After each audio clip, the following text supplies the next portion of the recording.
Selamat pagi Bapak dan Ibu sekalian, serta teman-teman semuanya. Perkenalkan, saya Risa Dinanda Azwar. Saya merupakan Sales Trainee di VTI. Hari ini saya akan mempresentasikan terkait Linux dan Cloud. Pertama-tama, Linux sendiri merupakan open source operating system, di mana operating system sendiri merupakan sistem yang memanage komputer hardware, software, dan juga aplikasi serta service yang berjalan di dalam komputer. Tanpa sistem operasi, pengguna atau user tidak dapat menjalankan program aplikasi yang mereka miliki.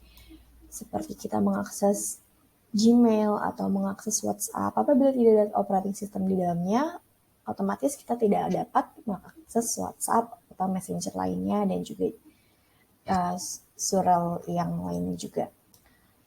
Lalu selanjutnya terdapat popularity of Linux and Windows. Terkait popular Windows, memang Windows lebih sering dan lebih banyak digunakan oleh masyarakat luas karena memang berbentuk grafis dan juga usernya sudah lebih banyak ya. Namun bagi dunia operasional Linux sendiri memang lebih sulit digunakan karena lebih banyak command prompt. Lalu meskipun Windows lebih sering digunakan oleh masyarakat luas, namun Linux sendiri terkenal di dalam dunia pemrograman, di mana terkenal juga di desainer operating karena sistem yang terdapat di Linux merupakan open source sehingga coding dan source-nya dapat didapatkan secara gratis dan diolah menjadi informasi tertentu. Lalu selanjutnya desain custom operating system yang digunakan oleh Linux seperti Fedora, Red Hat, Debian, dan juga Ubuntu. Selanjutnya terdapat kelebihan dari Linux ini sendiri atau keuntungannya juga dalam penggunaan Linux. Yang pertama, Linux merupakan open source dan free access, lalu juga dapat dimodifikasi sesuai keinginan user. Lalu aplikasi-aplikasi di dalam Linux dapat diakses secara free juga. Contohnya Google Chrome yang selama ini kita akses juga, kita gunain. Lalu terdapat juga file system di dalam Linux ini sendiri merupakan hierarchy tree. Berbeda dengan Windows yang lebih ke drive C, drive D, dan juga folder. Nah, kita masuk ke 3 types of user account, di mana user account ini ada regular, root, dan juga service account.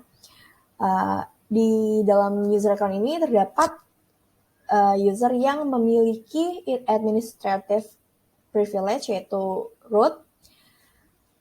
Lalu selanjutnya dari user account kita move ke cloud computing, di mana cloud computing merupakan proses pengolahan daya komputasi melalui jaringan internet antar komputer dalam waktu yang sama, seperti RAM, CPU, OS. Dan juga dalam mengelola cloud, dalam cloud computing ini, kita selalu menggunakan atau membutuhkan internet, karena semua data yang kita simpan bersifat virtual dan juga data yang tersimpan secured. Maka dari itu kita juga, karena internet ini kita dapat mengaksesnya kapan saja dan di mana saja.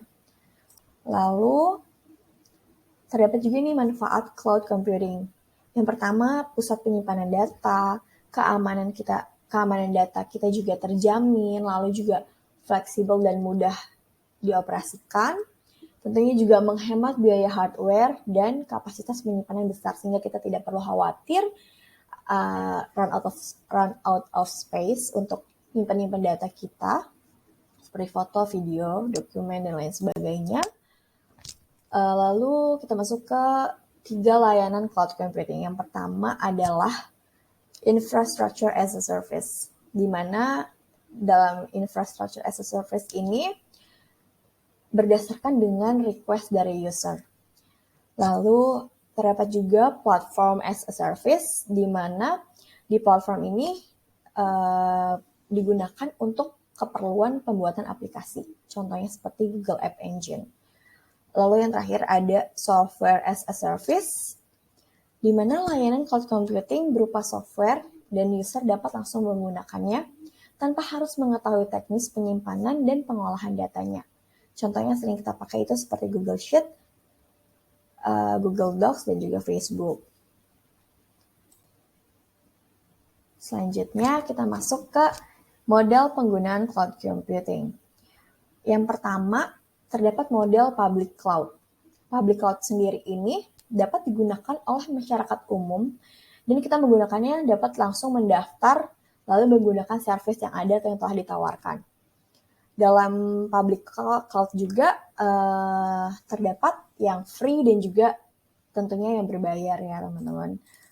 Lalu terdapat, contohnya dari public cloud sendiri seperti Google Cloud dan Alibaba Cloud.